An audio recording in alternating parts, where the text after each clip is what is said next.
Be ready. 5 seconds. Start.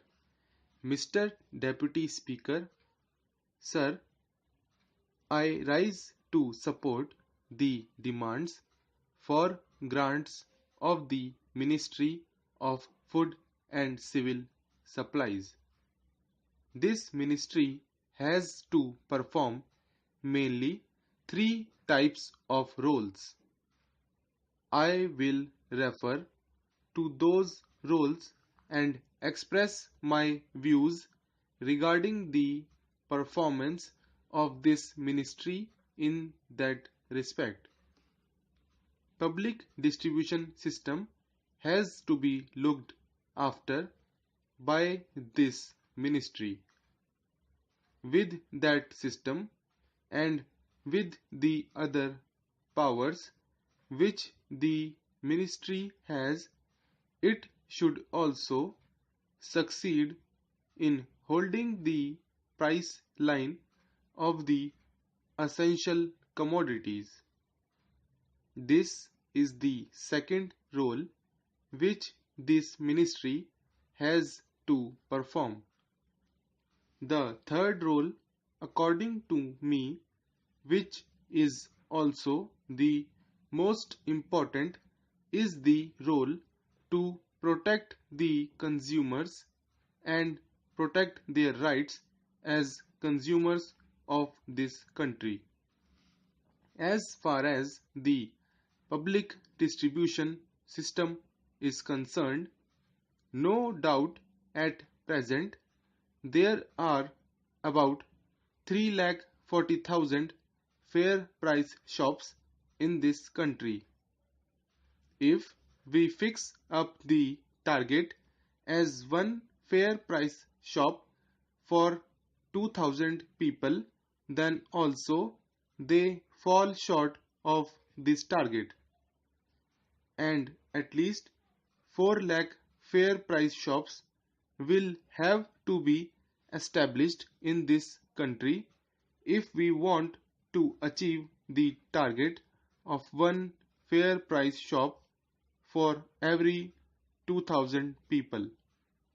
I would request and urge upon the government to take prompt steps to increase the number of fair price shops as early as possible.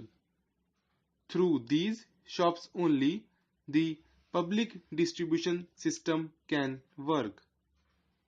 We can reach every nook and corner of the country with all the essential commodities which are required for a common man. Another problem with respect to these fair price shops which I would like to put before the government is that at present the fair price shops have not become a viable proposition.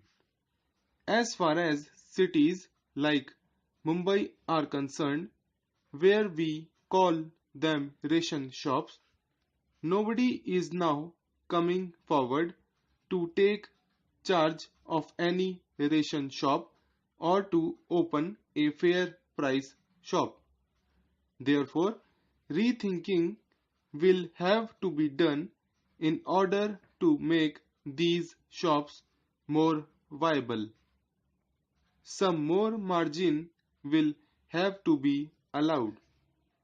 Some more facilities will have to be given as far as Mumbai is concerned. Shop premises which are not available in Mumbai have to be provided. In this respect, rethinking will have to be done and more fair price shops will have to be encouraged and established.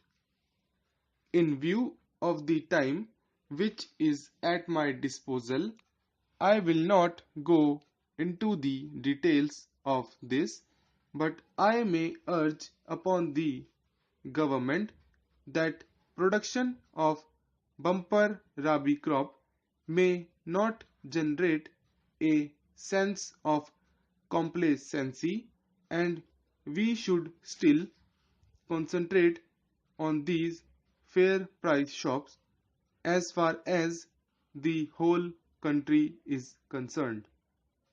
The most important subject which prompted me to speak on this is the rights of the consumers, which are not properly protected at present by this department. We passed the Consumers Protection Act 2006, and it came into force from 24th December 2006. I would like to know whether every state has established the consumers forums which were contemplated under Section 7 of that Act, and what is the state of the National Forum which was supposed to be established under Section 5 of the Act. I am told that the forums which are formed are so unhealthy, with the result that I do not think hardly any meetings are held by these forums, and no purpose is being served by establishing these forums. Therefore, I will urge upon the government to look into the matter and to implement the provisions of this Consumers Protection Act 1986 more carefully and with more vigor. As I was saying, the most important subject which I want to touch today is the distribution of contaminated butter in cities like Bombay and Delhi, and it has been a very serious matter which the government should take a very serious note of. I am told, and I am sure, that the Supreme Court has now decided that there is no danger about the consumption of these articles. I would point out in the first place that nothing has been decided by the Supreme Court as far as the consumption of Irish butter is concerned. They have expressed certain views, and ultimately the whole writ petition has been dismissed or decided on the ground that the judicial proceedings of the nature initiated is not a proper remedy for determining such matters, and therefore, really speaking, the Supreme Court has not decided these matters, though they have expressed certain views. Secondly, the three experts who were appointed by the Supreme Court for this matter had no knowledge about the technical subject which was before them. We are not taking a note of the opinion of these experts, and therefore I would urge upon the government to take a very serious note of this and to stop distributing this contaminated butter either in Bombay or in Delhi.